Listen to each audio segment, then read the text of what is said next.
வணக்கம் நண்பர்களே. இனி நாம் கேட்கலாம் மூதறிஞர் ராஜாஜி அவர்களின் இராமாயணம். சக்கரவர்த்தி திருமகன். தனியாக சிறை வைக்கப்பட்ட ஒரு ஸ்திரீ எவ்வளவு தைரியசாலியாக இருந்தாலும், எவ்வளவு திடமான உறுதி கொண்டவளாக இருந்தாலும், பல நாள் சிறையில் வைக்கப்பட்டு வாடி வதங்கி போனால் மனத்தாழ்ச்சி அடைந்து போவதில் யாதொரு வியப்பும் இல்லை. தன்னை காக்க வேண்டியவர்கள் வருவார்கள் என்று பல மாதங்கள் எதிர்பார்த்தாள். ராமனும் வரவில்லை, லக்ஷ்மணனும் வரவில்லை. மனம் உடைந்து நின்று அவளுக்கு தைரியம் சொல்வதற்காகவும் எவரும் வரவில்லை. ஏங்கி மிகவும் கஷ்டத்துடன் உயிரை வைத்து கொண்டிருந்தாள் சீதை. ராட்சசிகள் பேச ஆரம்பித்தார்கள். நாங்கள் சொல்வதை கேட்க மாட்டாயா? உன் ஜாதி மனுஷ ஜாதி, உனக்கு புத்தி இல்லை. ஓர் அற்ப மனிதனை கட்டிக்கொண்டு அழுகிறாய். உனக்கு தகுந்த அந்தப்புறம் ராவணேஸ்வரனுடைய அந்தப்புறம், எல்லா சுகங்களையும் அடையக்கூடிய இடம். அதை வேண்டாம் என்று தள்ளிவிட்டு உபயோகமற்ற புருஷனை பற்றியே தியானித்து கொண்டிருக்கிறாய். ஊரிலிருந்து துரத்தப்பட்ட துரதிர்ஷ்ட மனிதன் ஒருவனிடம் உனக்கு ஏன் இவ்வளவு பிரியம்? அவனை ஒரு நாளும் நீ அடைய மாட்டாய். ராவணன் சொல்வதை கேட்டு சுகத்தை அடை என்றார்கள். இதை கேட்ட சீதை கண்ணீர் விட்டு அழுதாள். மகா பாபமான வார்த்தைகளை சொல்லுகிறீர்கள். நான் ஒரு நாளும் நீங்கள் சொல்வதை செய்ய முடியாது. ராமன் ஏழை என்றும் ஊரிலிருந்து துரத்தப்பட்டவன் என்றும் சொல்கிறீர்கள். அதுவெல்லாம் எனக்கு தெரியும்.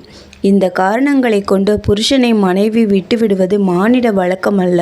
ராட்சசேஸ்வரன் ஒரு மானிட பெண்ணை விரும்பலாகாது. மானுட ஸ்திரீ எப்படி ராட்சசனுடன் மனைவியாக முடியும்?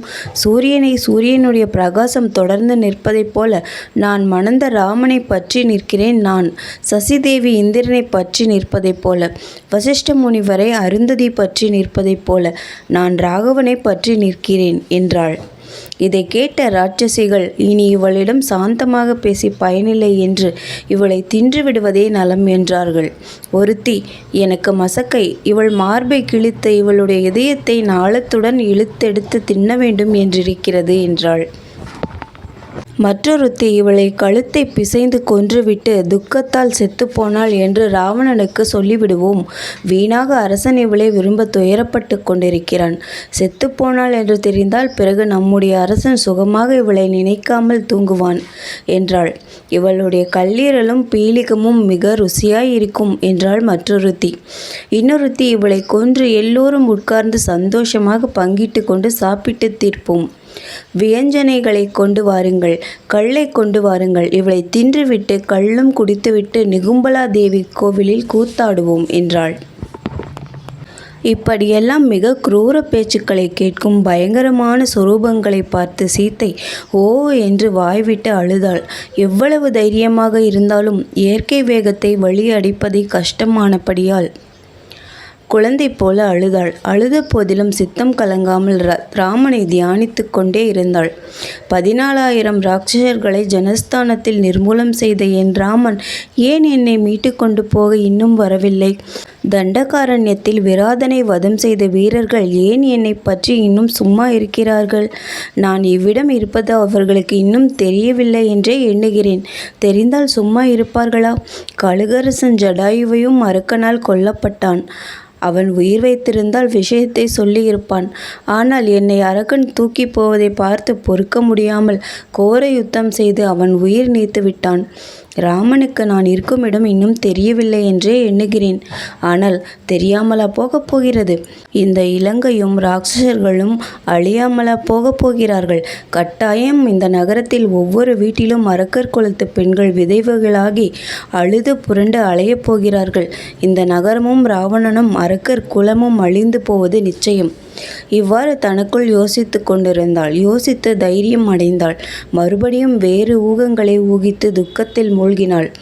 என்னை இழந்த துக்கத்தினால் ஒருவேளை ராமன் உயிரை விட்டுவிட்டானோ? அப்படியே நடந்திருக்கலாம். இல்லாவிட்டால் எப்படி என்னை விட்டுவிட்டு இவ்வளவு நாட்கள் சும்மா இருக்க முடியும்? ஆஹா, அவன் அல்லவோ பாக்கியவான், தேவர்களோடு சேர்ந்து விட்டான். நான் அல்லவோ பாபம் செய்தவள். இந்த நிலையில் இருக்கிறேன். என் இதயம் கல்லாகவே இருக்க வேண்டும்.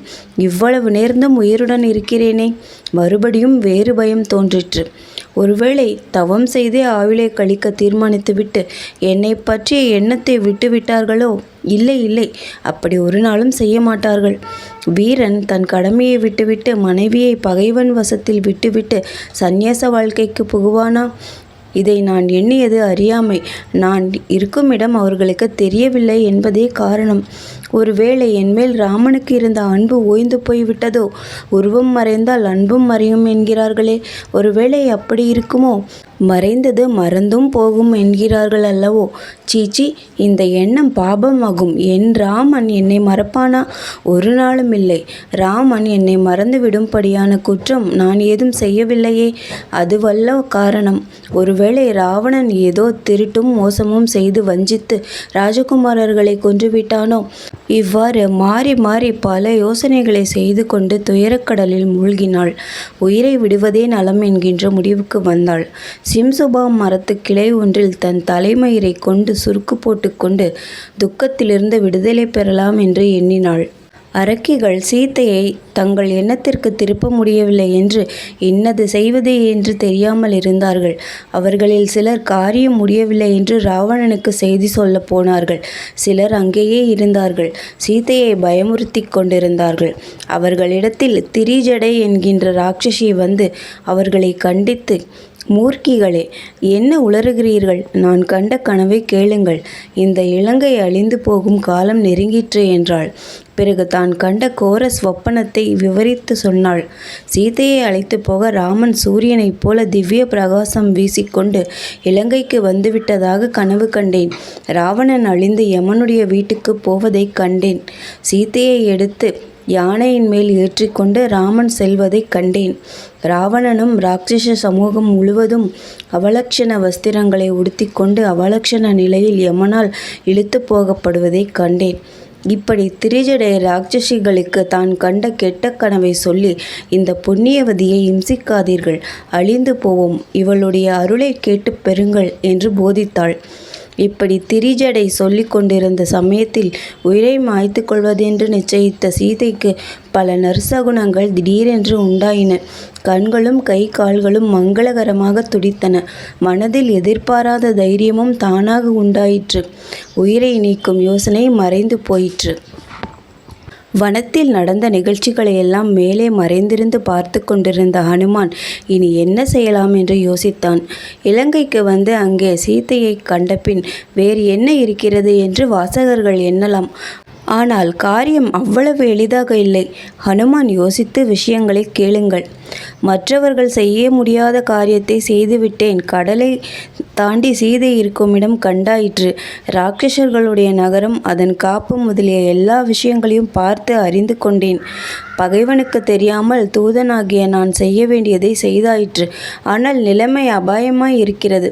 கண்ட விஷயங்களை ராமனிடமும் அரசனிடமும் சொல்ல நான் இப்போது திரும்பி போய் விட்டேனானால் இங்கே நடக்கப் போகும் சம்பவங்கள் என்ன?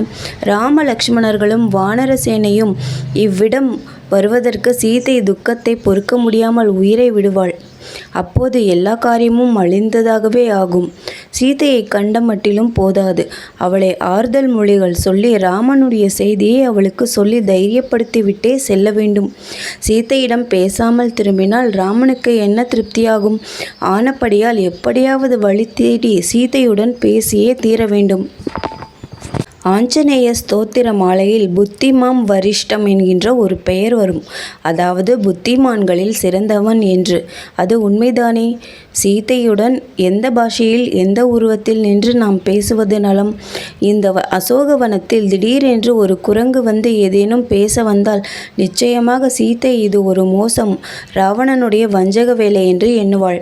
பயப்படுவாள். கூக்குரலும் இடுவாள். அவள் இப்போது இருக்கும் மனநிலையில் இவ்வாறு தான் நடக்கும். காவலில் இருக்கும் ராட்சசிகள் இப்போது தூங்கி போயிருப்பவர்களும் எழுந்திருந்து என்னை கண்டுகொள்வார்கள். இவன் பகைவனுடைய தூதன், மோச வேஷக்காரன் என்று ராட்சசர்களை அழைத்து வருவார்கள். இவ்விடம் பெரிய யுத்தம் நடைபெறும். நானும் சும்மா இருக்க முடியாது. எதிர்ப்பேன். அவர்களை வதம் செய்வேன். உண்மை. ஆனால் சீதையை மீட்கும் காரியம் கெட்டுப்போகும். என்னை பிடித்து சிறையில் வைப்பார்கள். பிறகு ராமனுக்கு விஷயம் சொல்லக்கூடியவர்கள் யாருமே இல்லை. அப்படி ஆகாமல் தான் பிடிபடாமல் யுத்தம் வெற்றிகரமாக செய்வேன் என்றாலும் சங்கடமும் காயங்களும் பட்டு பிறகு கடல் தாண்டும் சக்தியை இழந்தாலும் இழப்பேன். நான் வந்து சீதையை பார்த்ததும் பயனற்று போகும். வழியில் பரபரப்பாக எந்த காரியமும் செய்யலாகாது. என்னை நம்பியல்லவா அரசனும் ராமனும் காத்திருக்கிறார்கள். என்னுடைய சிறிய தவறு பெரும் நஷ்டத்தில் முடியும். எப்படியும் சீதையிடம் பேசிவிட்டே திரும்ப முடியும். அப்படி பேசுவதில் அவளுக்கு பயம் உண்டாகாதபடி முதலில் அவள் உள்ளத்தில் நம்பிக்கையும் தைரியமும் உண்டாக்க வேண்டும். என்னை ராவணன் என்றாவது அவனுடைய ஆள் என்றாவது சந்தேகப்படாமல் இருப்பதற்கு என்ன செய்யலாம்? சரி, ராமனுடைய குணங்களையும் சரித்திரத்தையும் மதுரமான குரலில் அவள் மட்டும் கேட்கும்படி சொல்லுவேன். அப்போது சீதையின் உள்ளத்தில் சந்தோஷமும் நம்பிக்கையும் உண்டாகும். பயப்பட மாட்டாள். பிறகு காரியம் நிறைவேறும். இவ்வாறு யோசித்து மரத்தில் மறைந்திருந்தே மெதுவான குரலில் ராம ராம என்று ஜெபம் செய்ய ஆரம்பித்தான். நன்றி. மீண்டும் அடுத்த அத்தியாயத்தில் சந்திப்போம்.